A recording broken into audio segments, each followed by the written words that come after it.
On Wednesday, the EU published its long-awaited tech sovereignty package, a 4-part plan to boost Europe's digital sovereignty and reduce its dependence on the US and China. As well as its centerpiece, the Cloud and AI Development Act, which aims to accelerate the construction of European data centers, the package also proposes a Chips Act 2.0 to boost European chip manufacturing, an open source strategy to help European open source startups scale across the continent, and a strategy for digitalization and AI in the energy sector.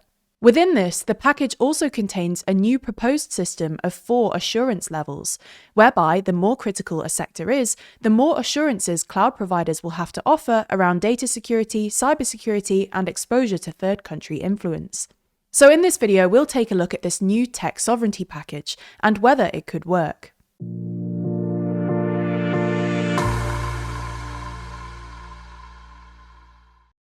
European politicians don't really talk about the energy transition anymore, but that doesn't mean it isn't happening. In fact, Europe has quietly redoubled its efforts at decarbonisation. In the latest issue of our magazine, we look at this rare good news and why the energy transition has ended up looking different to the one once envisioned. That's just one of 80 pages in the magazine though, because as always, there's more to Too Long than you'd expect. Purchase your copy by clicking the link in the description. Essentially, the package has 4 headline elements. 2 of these are new pieces of legislation, the Cloud and AI Development Act, or CADA, and the Chips Act 2.0, while the other 2 are detailed strategies, the open source strategy and the not-so-snappily named Strategic Roadmap for Digitalization and AI in the Energy Sector. The first piece of legislation is the Cloud and AI Development Act, or CADA. This aims to stimulate private sector investment in cloud capacity and data centers to triple Europe's data center capacity over the next 5 to 7 years. It also aims to boost the adoption of AI across EU member states, largely through so-called experience and acceleration centres for AI, essentially developed versions of the EU's existing European Digital Innovation Hubs, which will serve as local hubs to support AI integration and scaling. Crucially, the Act would also require governments to store critical data on EU-owned, rather than American-owned, cloud services, and also carry out a compulsory sovereignty risk assessment of their cloud providers.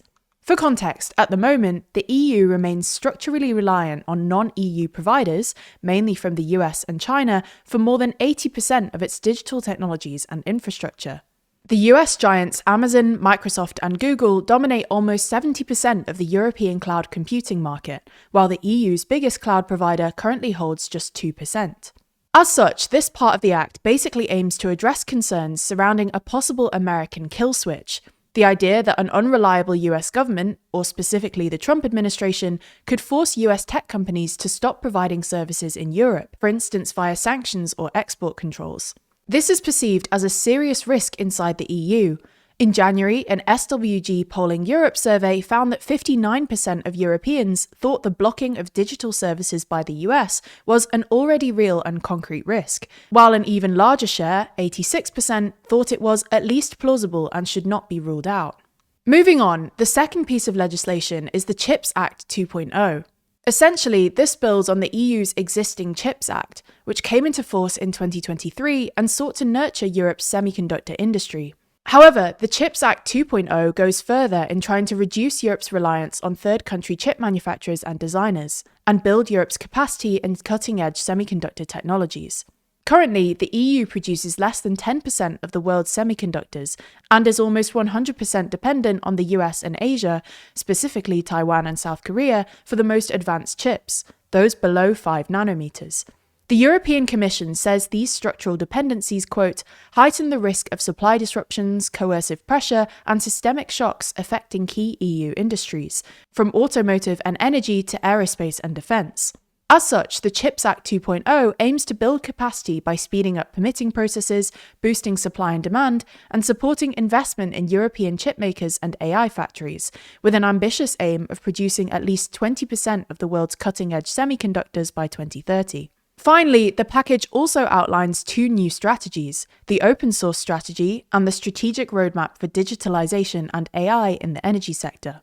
The open source strategy is basically designed to scale up open source European alternatives to private foreign tech firms in critical sectors like cloud computing, AI, cybersecurity, and semiconductors. It aims to achieve this by investing in skills, financially supporting open source startups, and also supporting greater use of open source alternatives in the European public sector, like, for instance, Germany's Bundesmessenger service, an open source alternative to WhatsApp, or France's Visio platform, an open source alternative to Zoom. Meanwhile, the strategic roadmap for digitalization and AI in the energy sector is a plan to accelerate the rollout of digital solutions, including European sovereign AI solutions, in parts of the decarbonization process, such as electricity grid optimization and energy efficiency in buildings. To this end, 14 European industry associations have agreed to work together, led by the European Commission, to develop an EU model for, quote, tripartite agreements between data center operators, energy-related parties, and public authorities. This will then set out potential actions for the sustainable integration of data centers into Europe's energy system, supporting both the green transition and European digital sovereignty. So now we've outlined the 4 parts of the package. Can it actually work? Well, firstly, we should point out that the 2 pieces of legislation, the Cloud and AI Development Act and the CHIPS Act 2.0, need approval from all 27 EU member states, i.e. the Council of the European Union and the European Parliament, which could throw up a number of issues and challenges. The biggest one will likely be over financing. The plans rely heavily on private investment, which has yet to be committed, and the EU may struggle to secure enough private capital, especially given that its flagship €20 billion plan to build 5 massive AI gigafactories is now threatened by delays and funding issues. Anticipating this, the European Commission is also launching a consultation with member states and the European Investment Bank Group to set up a European equity capacity to finance its tech sovereignty plans. At the moment, European startups still face significant hurdles to capital investment, especially compared to the US, which is why the EU is also pushing for a capital markets union to effectively harmonise financial markets across member states and create a bigger pool of private investment. However, in practical and policy terms, the package sounds like a good idea. It should help the EU build more self-sufficiency in critical technologies and ensure that European businesses and consumers aren't locked into services provided by just a few US tech giants. It's apparently trying to chart a middle path between economic nationalism and global free trade, and, in tandem with the EU's regulatory actions against US big tech, is ultimately designed to help Europe compete with the US and China. The latest issue of our magazine, Too Long, is out now, and if you want our best value ever, subscribing and using the code SUMMER26 gets you your first copy for as cheap as £4.99, as well as 20% off as long as you stay subscribed.